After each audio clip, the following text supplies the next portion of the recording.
네, 사상처 특검 대선 말씀드린 대로 이제 특검이 코앞에 다가왔습니다. 지금까지는 어떻습니까?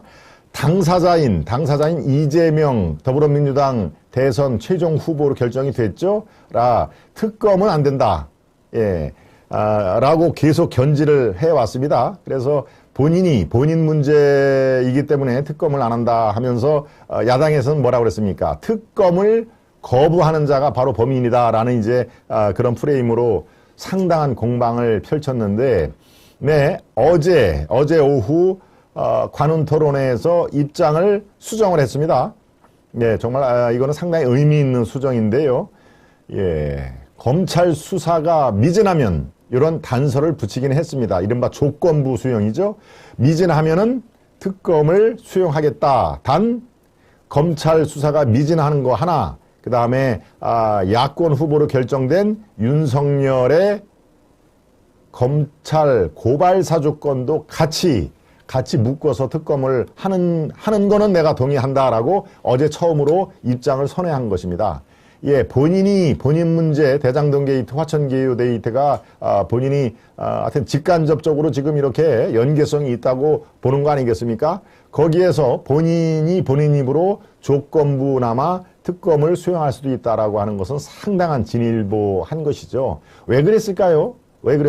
제가 이 김동원의 하이파이브 시간에 몇 번 여러분께 말씀을 드렸습니다. 국민 여론이 이제 70%가 넘고 75, 거의 80%에 육박하는 상황이라면은, 예, 뭐 70%도 정말 엄청 높은 수치죠. 자, 이거 심상치 않다. 국민들이 다 특검을 하자라고 이렇게 마음이 모아지면은 내가 뺄 재주가 없다. 라고 이제 인식을 하는 것이죠. 자, 여기에서 이제 여러 가지 그 파생 변수가 도입이 됩니다. 특검은 어떻습니까? 예, 국회에서 특검법이 발의가 되고 통과가 돼야 되고, 또 여야 합의로 특검이 또 추천을 받아야 되고, 이거를 최종적으로 문 대통령이 특검을 고르는 겁니다. 예, 3명이면 3명 여야 합의에서 올라가면은, 예, 2명이나 3명이 될 수가 있죠. 복수가 추천이 되면은 바로 대통령이 최종적으로 특검을 낙점하는 그런 시스템이기 때문에 이게 세월이 많이 걸립니다. 따라서 지금 조건부 특검 수용이라고 얘기를 해도 어떻습니까? 3월 9일 대선이 치러지기 이전에 특검이 지금부터 특검에 몇 달 동안 진행된 특검의 수사 결과를 발표하겠습니다라고 하지 못할 가능성도 있다는 얘기죠.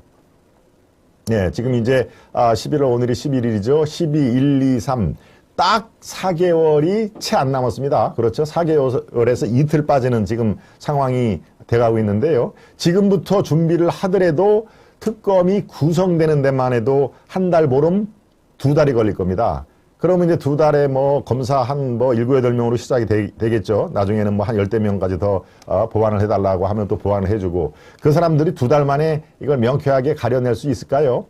가려낼 수도 있습니다. 왜? 이미 상당한 그 녹취록과 스모킹건, 즉 결정적인 증거들이 나와 있기 때문에 나름대로 2달 안에 이게 어느 정도 이렇게 종합적으로 마치 이렇게 우리가 코끼리 알아맞히는 것처럼 종합적으로 입체적으로 할 수는 있을 겁니다. 그렇지만 발표 시점을 특검이 정략적으로 정치적으로 발표 시점을 택할 수가 있다는 것이죠. 네, 바로 그런 여러 가지 파생 변수들이 있기 때문에 이제 특검이 정말 대선판을 좌지우지 지배하게 되는 상황이 바로 눈앞에 펼쳐질 것이다 라는 전망입니다. 예, 제가 바로 한 달 전에 바로 이 시간 김동원의 하이파이브에서 이슈 1 첫 번째로 어떤 얘기를 했을까요? 네, 검찰과 법원이 대선판 좌우한다 라는 그 얘기를 했습니다. 뭐 지금 거의 그렇게 되어가고 있죠. 단지 검찰의 수사 결과를 글쎄요, 이 여권 지지자들은 그 정도면 수사 잘했다. 왜? 곽상도를 비롯한 이른바 50억 클럽에 지금 현재 야권 인사들이 또 서너 명이 또 있지 않습니까? 그런데 어떠한 결과를 검찰에서 내놔도 이른바 진영 논리가 이렇게 첨예하게 붙을 때는 그렇습니다. 누구 한쪽이 검찰 수사 결과를 수용을 할 수가 없는 상황이 이미 돼버린 겁니다. 이거 구조적으로 그렇게 된 것이죠. 그러니까 이재명 후보가 얘기한 검찰 수사 미진하다고 공감대가 형성될 때는 특검도 수용하겠다라고 할 때 검찰 수사를 양쪽 진영에서 다 오케이 그 정도면 됐다라고 수용할 가능성은 0입니다. 0%입니다. 예, 그러니까 이건 그야말로 특검으로 방향을 완전히 지금 선회를 하고 특검행 버스를 세우고 막 타려고 하는 그런 상황이라고 여러분이 딱 이해를 해주시면 되는데요. 단지 이 특검행 버스가 제대로 목적지를 향해서 빨리 갈 것이냐 늦게 갈 것이냐 이렇게 우회를 해서 3월 9일까지는 목적지에 도착을 해야 되는데 3월 9일까지도 이렇게 우회를 해서 네, 수사는 뭐 진행하는 그런 글쎄 뭐 신용이라고 표현을 할까요? 하여튼 수사는 진행을 하되 수사 결과를 대국민에게 밝히는 것은 대선에 지나서 할 가능성 이런 것들이 지금 이제 나머지 변수로 작용하고 있다. 이렇게 종합적으로 논평을 해 드리겠는데요. 네.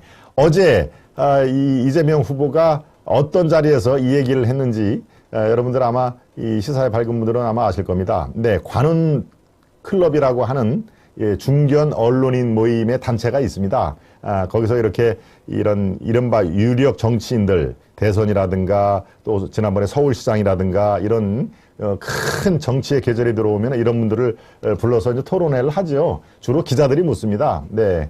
저도 관훈 클럽의 이제 회원입니다만, 중견 이제, 나이가 조금, 좀 있는, 신문사에서 어느 정도 직위가 있고, 아주 뭐, 현장에서 뛰는 팔팔한 기자들은 조금 몇 년을 기다려야 되는, 그런, 이 중견 언론인의 친목 단체죠. 관훈 클럽. 네, 저도 뭐 가입한 지 저도 뭐 10년이 훨씬 넘었습니다만은 바로 그 자리에서 지금 이 얘기를 한 겁니다. 네, 수사 미진 땐 특검을 하겠다. 또 한마디 덧붙였죠. 자꾸 기자들이 물으니까 도대체 내가 무슨 문제가 있다고 보십니까? 라고 또 이렇게 언성을 높였는데 자, 이거 보시면서 말씀을 해보겠습니다. 조건부 특검 시사한 이재명. 제가 아주 소상히 말씀을 드렸죠. 기자가 자꾸 묻습니다. 만약에 그 대장동 게이트에서 이렇게 연루가 됐다라고 하면 어떻게 할 거냐라고 얘기를 하니까 저렇게 편향된 게 문제다. 왜 내가 어떤 문제가 있을 거라고 예단을 하고 그렇게 얘기를 하느냐. 내가 무슨 문제가 있는지 한번 얘기해봐라. 라고 약간 역정을 내고 얘기를 하더군요. 네. 그러니까 이제 조건부 특검 얘기, 나는 잘못한 게 없다라는 얘기가 어제 관훈 클럽을 지배한 이재명의 그 후보의 말에 키워드를 2개 뽑자면 바로 이제 2개가 되는 것이죠. 저거는 이제 정면 돌파, 이렇게 빼지 않겠다. 특검은 오히려 야권에서 시간 질질 끌기 위한 그런 그 수단이었지, 대한민국 검찰이 있는데 왜 검찰 수사를 받기 전에 특검 얘기를 하느냐라고 지금까지 얘기를 했지 않았습니까? 네, 그럴 때 야권에서 네, 그거는 마음에 듭니다. 야권에서 하는 특검을 거부하는 자가 바로 범인이다라고 하는, 뭐 돈 받은 자가 범인이고 무슨 뭐 도둑이고 하는 그런 것도 아주 이른바 말의 유희로 많이 터져 나왔습니다만은 야당이 특검을 떳떳하면 왜 특검을 받지 못할 이유가 없는 뭐가 있느냐? 특검을 거부한 사람이 바로 범인 아니겠느냐라고 하는 것은 아주 여권을 아주 이렇게 혼란스럽게 만드는 그런 이 캐치프레이즈인데요. 자, 어제도 뭐 도대체 내가 무슨 문제가 있는지를 한번 얘기해봐라 라고 그 질문한 기자한테 얘기를 할 정도로 아직까지는 이렇게 당당합니다. 물론 뭐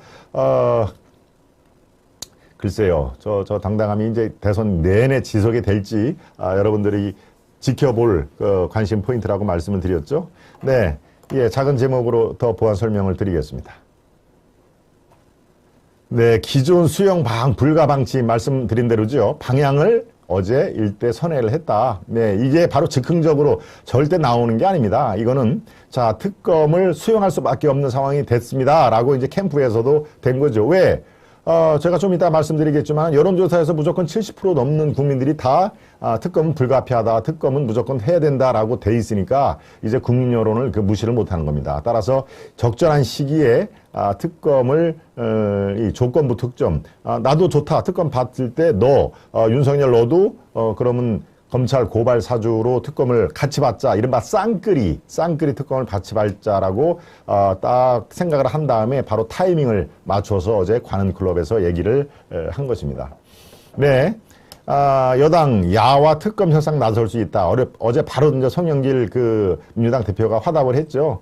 왜 후보가 말씀드린 대로 최종 후보가 결정이 되면은 당대표보다 우선권을 갖습니다. 당무 결정에서 우선권을 갖기 때문에 후보가 공식적으로 얘기를 저렇게 하면은 당대표도 거기에 따를 수밖에 없는 것이죠. 따라서 특검 협상에 나서겠다라고 어제 그 송영길 대표가 얘기한 것도 바로 그런 이런 이 파워게임은 아니죠. 권력 우선순위가 대표보다 후보 이재명이 송영길보다 당무 우선권이 있기 때문에 바로 저런 아주 재빨리 저렇게 협상을 할 수 있다, 협상에 나서겠다라고 얘기를 한 것이죠.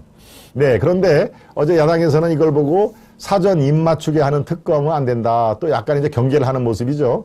물타기 말고 당장 대장동 특검을 해라. 물타기 말고 지금 대장동 특검을 하자는 얘기인데 왜 지금 쌍끌이 특검을 하자는 얘기나 어제 이제 이렇게 경계를 했는데 글쎄요, 저거는 지금까지 특검하자라고 수십 차례, 수백 차례 얘기를 했기 때문에 오케이, 이재명의 특검 이거는 네, 환영한다, 우리가 환영한다라고 먼저 이렇게 쌍수를 들고 이렇게 하는 모습이 먼저 강하게 있어야 됩니다. 견제하는 모습을 물론 꼬리표가 달렸지만 조건부라는 꼬리표가 달렸지만 또 그 꼬리표가 약간 의심쩍어가지고 이렇게 경계부터 하는 모습을 보이지 말고 조건부 특검 어차피 그것도 특검이기 때문에 완전히 특검을 기정사실화 하는 것이죠. 그래서 그런 다음에 좀 시차를 두고 그렇지만 지금 이거는 시간 끌기와 이 윤석열을 걸고 넘어지려는 또 하나의 지략이다라고 하는 것은 별개로 지적을 해야죠.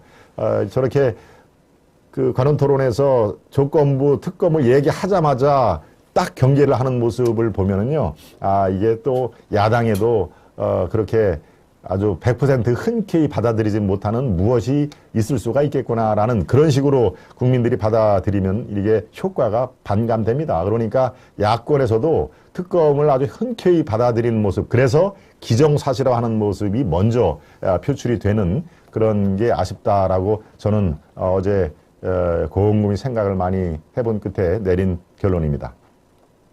네, 김기현 원내대표도 지금 이제 저런 얘기를 했죠. 여론이 약화되자 조건부 특검을 수용해 물타기를 했다. 그렇죠. 여론이 약화되자 말씀드린 대로 70%가 훨씬 넘는 국민들이 이 특검 찬성을 하자. 야, 이게 도저히 안 되겠다. 더 도망칠 구멍이 없다라고 해서 조건부 특검을 수용해서 이제 윤석열 너도 나와. 같이 특검을 같이 받자라는 쌍끌이 특검으로 물타기를 하고 있다라고 하는 것이죠. 네, 여기서 또 안철수도 어제 얘기를 했습니다.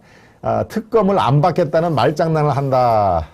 이게죠. 예, 이제 안철수 후보도 지금 그 당의 국민의 당의 대권 후보로 지금 공식적으로 천명을 했죠. 네, 천명을 하고 이제 고비고비마다 계속 그렇습니다. 이 입장을 정정당당한 나도 대선 후보다 이거죠. 어제 재빨리게 자기 SNS에 의견 표현을 했습니다. 지도자는 국민 앞에 정직하고 당당해야 하며 거짓이 없어야 합니다. 대장동 검찰 수사는 수사 의지를 의심받을 정도로 이미 충분히 미진하다. 내가 보기에 너는 미진하면은 특검을 수용하겠다고 하는데 이미 충분히 미진하다라고 안철수가 이 옆구리를 팍 찔른 겁니다. 그런데 미진하면 특검 받겠다는 것은 안 받겠다는 말장난 아니냐. 예, 이거 뭐 아주 안철수, 우리가 평소에 보는 안철수보다 훨씬 더 이 워딩이 세죠.